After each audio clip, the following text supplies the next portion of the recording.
1절에 지금 우리가 하는 말의 요점은 이러한 대제사장이 우리에게 있다는 것이다. 근데 그건 이제 위에 7장 28절에 율법 아래 있는 제사장은 이제 폐하고 율법 후에 있는 말씀으로 아들을 세웠다. 그 아들 제사장을 이해합니다. 아들 제사. 예. 그러니까 그 새 제사 대제사장은 땅에 있는 것이 아니라 하늘에서 예, 지극히 크신 이의 보좌 우편에 앉아 있다. 예, 하나님 보좌 우편에 앉아 계신다. 그분은 사람이 세운 것이 아니라 하나님이 세워서 하나님의 성전 일을 맡아 보시는데 곧 하늘에 있는 성소와 참 장막에서 하나님을 섬기는 분이다. 그렇습니다. 그러니까 대제사장이신 그리스도는 땅에서 직무를 수행했던 인간 제사장과 달리 하늘에서 제사장 직무를 감당하고 있다. 그렇습니다. 3절의 대제사장들은 예물과 제사 드리는 것을 위해서 세운 자인데 그래서 그 아들도 무엇인가 드릴 것이 있어야 할지니라 그랬습니다. 그래서 땅에 계셨더라면 제사장이 되지 못했을 거라. 왜? 율법을 따라 예물을 계속 바쳐야 되니까. 근데 그분 그 땅에 있는 제사장이 섬기는 것은 하늘에 있는 것의 모형이라는 거죠. 하늘에 있는 모형인데, 근데 이분은 하늘에 계시니까 땅에 있는 제사장과 다르다 그랬습니다. 그래서 인간 제사장들이 성소에 들어갈 때마다 피 흘리는 제물을 바쳤는데 이분은 완전한 제물로 자신을 단번에 드리신 겁니다. 단번에. 이전의 언약은 그 7절에 보면은 첫 언약에 무흠하였더라면 둘째 것을 요구할 일이 없었으려니와. 근데 처음에 율법 아래 있는 언약은 흠이 있는 거죠. 완전한 것이 아니었습니다. 또 제사장이 4절에 보면은 율법을 따라 제물을 드렸고 5절에 보면은 그 지시하심을 따라서 예물을 드렸습니다. 그러나 새 언약에 있는 언약 아래 있는 그 하나님의 아들 예수는 자기를 드렸다는 거죠. 자기를 드렸다. 그래서 6절에 그는 더 아름다운 직분을 얻고 더 좋은 약속으로 세우신 더 좋은 언약의 중보자가 되었다. 그렇습니다. 예. 그래서 이 새로 세우신 언약이 옛 언약과 다른 점은 뭐냐? 새 언약은 마음에 새긴 것이다. 10절에 그랬습니다. 생각에 두고 마음에 새겼다. 그렇습니다. 그냥 언약이 새겨지는 돌비석을 보지 않고 돌비석 옛 언약은 이 언약이 새겨지는 어떤 돌을 봐야 되지만은 판을 봐야 되지만 새 언약은 마음과 생각에 새겼기 때문에 언제든지 기억할 수가 있다는 거죠. 예수께서 보혜사 성령을 보내실 때 그분이 오시면은 너에게 모든 것을 가르치시고 내가 너에게 말한 모든 것이 생각나게 하리라. 그런데 이 성령께서 우리가 예수 믿을 때 우리 안에 오셔서 그 하나님의 말씀의 뜻을 깨닫게 하시고 또 예수를 그리스도로 고백하게 하시고 주님으로 고백하게 하고 우리 마음과 생각을 주장하시는 그래서 하나님이 그들에게 하나님이 되고 그들은 내게 백성이 되리라 이 말씀이 이루어지는 거죠. 그래서 이 그 새 언약은 하나님과 하나님의 백성 사이의 관계가 아주 긴밀하게 성립되는 겁니다. 나는 그들에게 하나님이 되고 그들은 내게 백성이 되리라. 물론 옛 언약에서도 하나님이 이스라엘 백성들을 출애굽해서 가나안 땅으로 인도할 때 너희로 내 백성을 삼고 나는 너희의 하나님이 될 것이다. 그렇게 말씀했어요. 그런데 옛 언약은 그 이스라엘 백성들이 하나님이 택한 백성이다. 거기에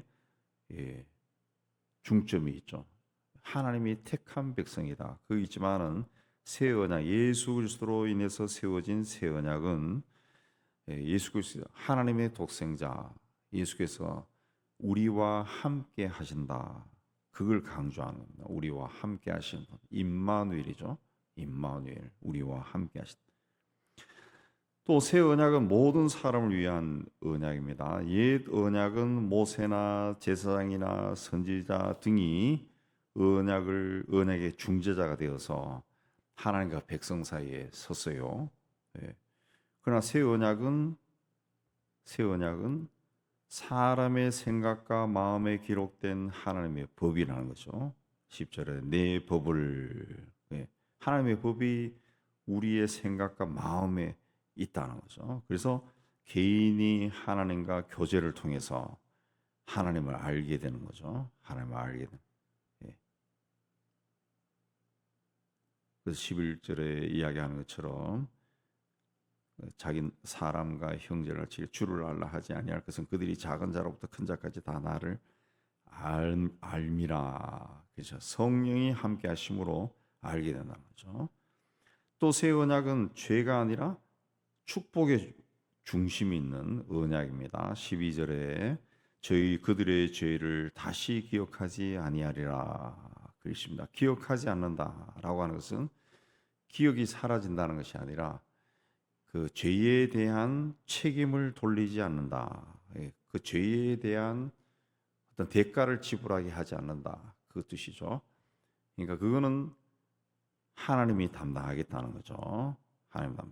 하나님께서 독생자를 통해 가지고 독생자에게 뭐 세상의 모든 죄를 감당해 하셨다.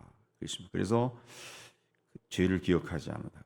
그들의 불의를 긍휼히 여기고 그들의 죄를 다시 기억하지 아니하리라. 그래서 신약에 보면은 그리스도 안에서 이 표현이 많이 나오는데 하나님이 우리를 볼 때 그 예수를 믿고 구원받은 사람들 우리를 볼 때 하나님은 그냥 보시는 게 아니고 그리스도 안에서 보신다는 거예요. 그리스도 안에서 보신다. 그리스도 안에서 보신다라고 하는 말을 쉽게 표현하면은 저처럼 안경을 쓰고 본다는 거예요. 안경을 쓰고 그리스도라고 하는 안경을 통해서 우리를 본다는 거죠. 그러니까 하나님의 독생자를 통해서 우리를 보니까 죄가 안 보이는 거예요. 죄가 기억이 나지 않는 거예요. 저 친구가 무슨 죄를 지었는지 하나님이 하나도 기억하지 않는다는 거죠. 오직 예수의 피로 정결하게 된 우리만 보인다는 거죠. 우리만 보인. 그리고 새 언약은 영원한 것이다. 예수께서 우리를 위해 십자가에 돌아가심으로 완전한 의를 이루시고 영원한 구원을 보장하시고 영원히 풍성한 복을 예비해 주셨어요. 그래서 13절에도 첫 것은 날 가지게 하신 것이니 날 가지고 쇠하는 것은 없어져 가는 것이다. 그러나 새 언약은 영원히 존재하는 것이다. 그렇습니다. 그래서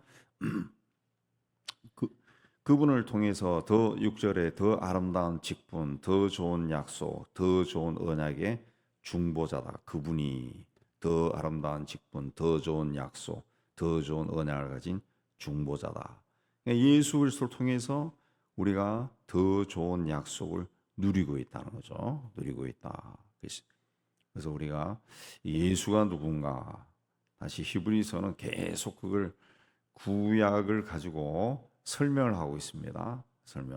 아주 풀어서 자세히 이야기하고 있는데 그래서 그 예전에는 제가 예전에 공부할 때는 그 히브리서는 어려운 책이다 그런 얘기 많이 했는데 이제 공부를 해보면은 어려운 책이 아니라 근데 왜 그러냐면 구약을 설명하고 있으니까 어려운 책이다. 근데 그 구약적인 배경을 가지고 자세히 한 절 한 절 뜯어보고 해석하면은 오히려 더 쉽게 이해가 되고 예수가 누구냐 이걸 구약과 함께 연관시켜서 더 잘 알게 되고 또 예수에 대한 믿음이 더 굳건해지게 만드는 그런 성경이 바로 히브리서입니다.